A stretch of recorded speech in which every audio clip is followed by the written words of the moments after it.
The following story has been brought to you by StoriesToInspire.org. In 1929, the previous Lubavitcher Rebbe, Rabbi Yosef Yitzchak Schneerson, who was living in Latvia after having been exiled by Russia from the Bolsheviks, he took a 10-month trip to the United States. This was before he moved to the United States. He moved in 1940, but in 1929, he visited for a 10-month period. Some 55 years later, an article appeared in the newspaper called the Jewish Press, and it talked about the events of that 1929 visit to the United States. And in response to that story that was published about that visit, there was a letter to the editor that came a week later, which I'll now paraphrase for you. And the person that wrote this letter said, I had the privilege of meeting the previous Rebbe during that famous trip of 1929. To this day, even in my old age, I think about the disrespect with which my friends and I initially spoke about this great man, and I cringe when I think about it. The six of us were in our late teens living in Philadelphia at the time.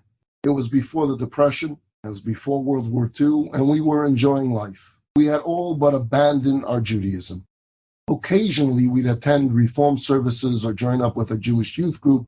We considered ourselves what we called progressive, enlightened, even superior Jews.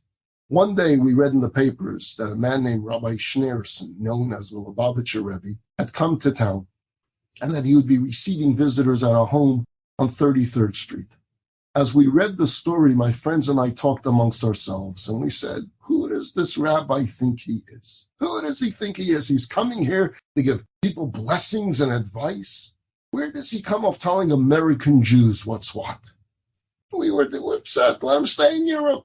Who asked him to come to our country and tell us what we should do? Give us blessings.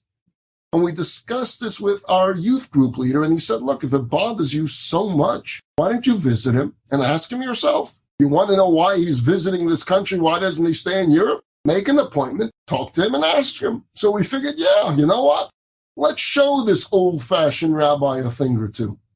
And so on Sunday, we got together. We went to the address on 33rd Street in Philadelphia. We climbed the steps to the front porch. We see through the window the house was crowded with people. We rang the doorbell, and a dignified, bearded man came to the door and inquired what we wanted. And we said, we want to see the Lubavitcher Rebbe. We have an important question to ask him. So the man took out a piece of paper, and he said, okay, what's your question? Well, we'd like to know if he really expects contemporary guys like us to keep up this old-fashioned religion in a modern country such as this.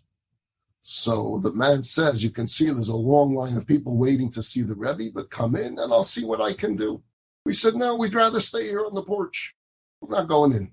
Barely a minute went by before the man came back and said, the Rebbe wants to see you right away.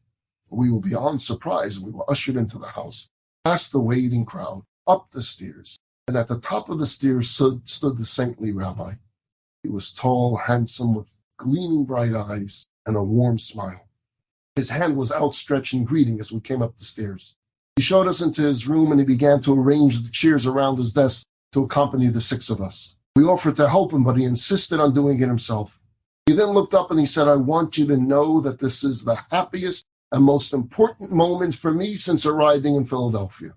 And I know you're wondering about the people downstairs and why I invited you up ahead of them. The people downstairs are asking for my help. One man's daughter is not well, so I can pray for her recovery, but ultimately it's dependent on God's mercy. Another person has a lawsuit and he wants me to pray that he will prevail. If I really know who is right and who is wrong in that lawsuit, perhaps I can convince him to pray for justice. There's a man that wants to buy a business and wants blessings for its success. There again, I can put in a good word with the Almighty. But if that would make it automatic, I would be a wealthy man myself. But your request, your challenge, your question, that's one that I must be able to respond to. Otherwise, I have no right to be a rabbi. First of all, the Rebbe went on to say, there are 613 commandments in the Torah. And while the Lubavitcher Rebbe tries his best, he finds that it's not always possible to keep all of them. There are many mitzvahs that can only be performed by those living in Israel. There are many mitzvahs that can only be performed during the temple times. There are some mitzvahs only for a king, some for men, some for women. So I can't do all 613 as much as I want to. So what do? Do I discard all 613 because I can't keep them all? No. I keep as many as I possibly can. I do the best I could. And that way I get closer to God with what I can do. The Rebbe is saying this to us. We're feeling this tremendous warmth, this love, this concern that was coming through his words and his eyes. And this venom that we felt and the cynicism that we felt coming in was melting away. And he continued by asking us to try to do something. Study the deepness of the Torah and keep as many mitzvot as you could, assuring us that in doing our utmost, yes, even living in this modern country of America, even being raised in the homes you were raised in, you would be doing the same thing as the Lubavitcher Rebbe. The same thing. Each of us striving to do what we can to come close to God. He then asked us for our Hebrew names and the names of our mothers. And then towards the end, he asked for a favor. He asked if he could have the honor of putting on tefillin with us, which we all did. Every one of us, we rolled up our sleeves. As much as we were cynics coming in, we felt a bond with this man. And each of us promised him that we're going to live up to his suggestions, that we're going to try to connect, pick the mitzvahs that we can. And he then blessed us individually.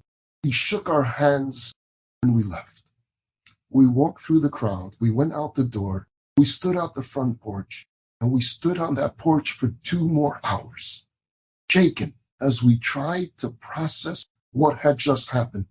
We all undertook to try from that point on to pray at least once a day. Another of us resolved to give up his Saturday work and give up so that he shouldn't work on Shabbos. Another one went on to become a Chabad Chassid. I can tell you that none of our lives were the same after that day. All 6 of us went on to raise nice Jewish families with a sense of joy and profound awareness that America is indeed no different. You see, that, my friends, that was the Pintel Yid, that was the spark within the soul that the Rebbe was able to connect to get beyond the division, get beyond the separation, get beyond the fact that they come from different continents and different backgrounds, and to connect to that part of the soul. And when you ignite that part of the soul, the Pintel Yid, that spark of Judaism, reveals itself even more and it shines forth. So we hear when we speak a lot and we talk a lot about Jewish unity. But when you think about it, what is the common denominator amongst the Jewish people? After all, we have different languages, different cultures, different nationalities. What really binds us together in an enduring way? At the end of the day, my friends, we only have one single nucleus. The only thing that truly bonds us to one another is the Torah and its mitzvot. Nothing else has proven capable of holding us together for more than maybe a generation or 2 at best. This is what first forged us as a nation, and it is the only common thread that has linked one generation to the next throughout the millennia ever since. Enjoyed this story? Come again. Bring a friend. StoriesToInspire.org